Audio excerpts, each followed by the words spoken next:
I had a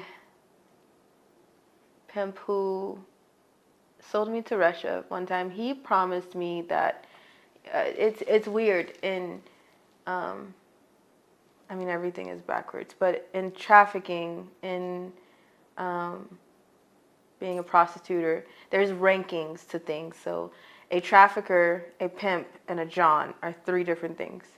Um, when you are one of the girls or one of the guys, you have a kind of a ranking, and being bottom bitch means being top. So when at one point you had to work for that ranking, though, if there's multiple girls or multiple boys um, in a pimp's possession, you have to work for that ranking. You have to work for that basically respect from your pimp to be able to have your pick of jobs. And it's not like you get to pick if you don't want to be hurt. It's just kind of choosing a lesser evil type of situation. So if you find that ranking, or if you have that ranking with your pimp, then you can kind of pick what jobs you want. So if there's sex machines, then you can pick kind of the least painful sex machine to have to be on for hours.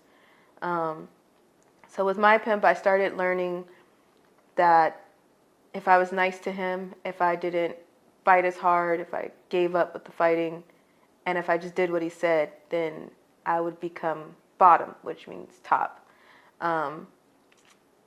He proposed to me when we were 15 years old.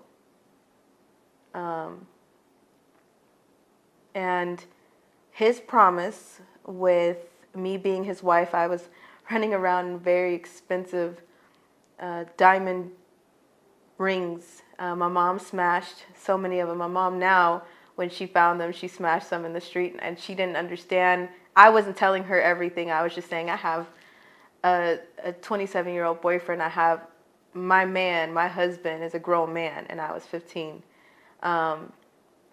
So when he proposed to me, the promise was that if I said yes, and if I did what he said, then I would stay with him. And he, there was other girls that I saw with him. There were other girls that I shared him with. That sounds so ass backwards, but when you say it like that, but that was backwards to say, but it is what it is.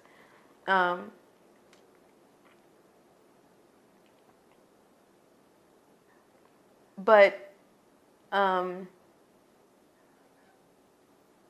we had this deal, and this deal was that he wouldn't, the other girls and the other boys that he had, he wouldn't just leave me. He wouldn't sell me out of country and leave me there.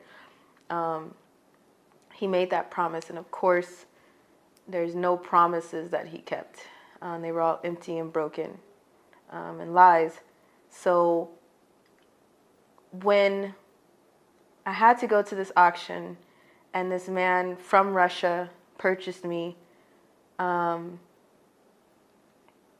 I thought, okay, we'll just come right back. And the first time he said, you'll leave with him. He wants to have what's called a girlfriend experience, where they're able to take you home and they're able to keep you for the weekend, and have you wake up next to them, is the girlfriend experience. And when I went with this man for a weekend, it was culture shock. The smells were different. The buildings were different. Everybody talked different. I didn't understand anybody.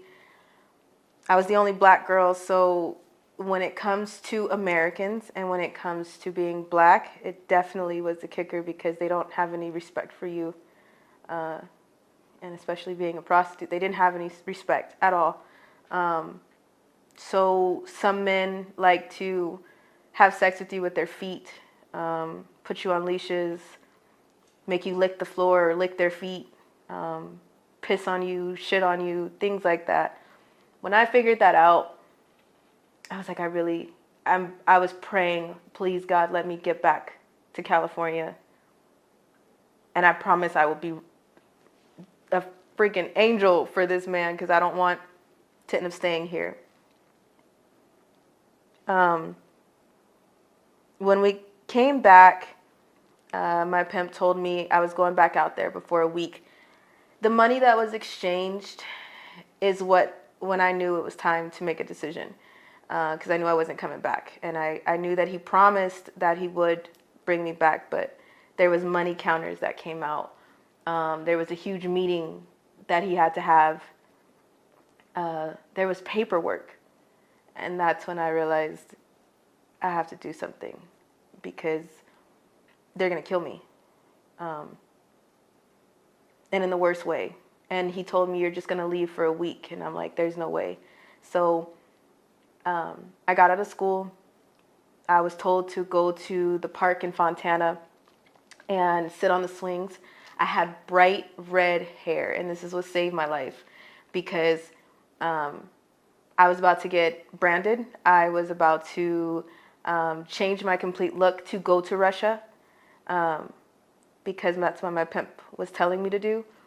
So I braided my hair and I changed it. It was blood fire engine red, and it was so bright that it was so noticeable anywhere I went, and I had brushed it out so it's frizzy and crazy. And I went and sat on the swings, and I called my mom and my grandma at the time, and I told her, I love you. I don't know if I'll talk to you again, but I'm about to leave. And she's like, where? And when my grandma heard that in my voice, she rushed to the park. She saw me sitting on the swings. She's like, get home now. She called my mom. My mom called the foster home. She called the police. She called the social worker. And thank God they did, because it stopped the Russia order. It stopped my pickup. I was sitting on the swings getting ready to leave to go to Russia. And it stopped everything. That night,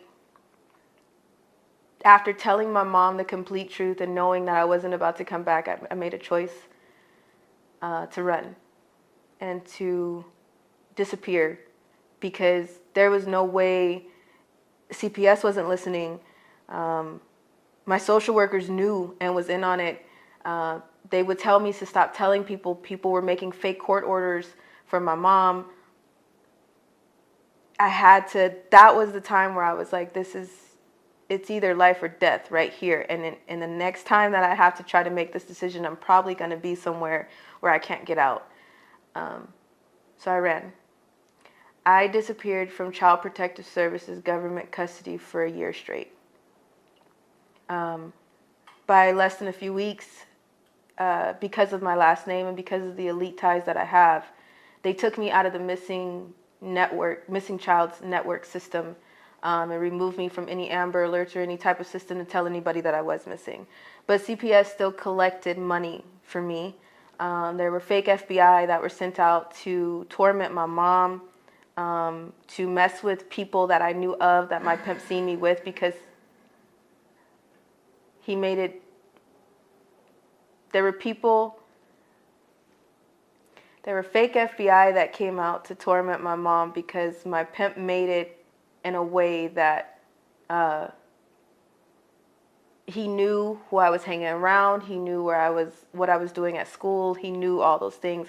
But I had to be safe, and I can't say exactly how I disappeared. It would incriminate a few really, really, really good people, because they had to do what they had to do to make sure that I'm still sitting here right now.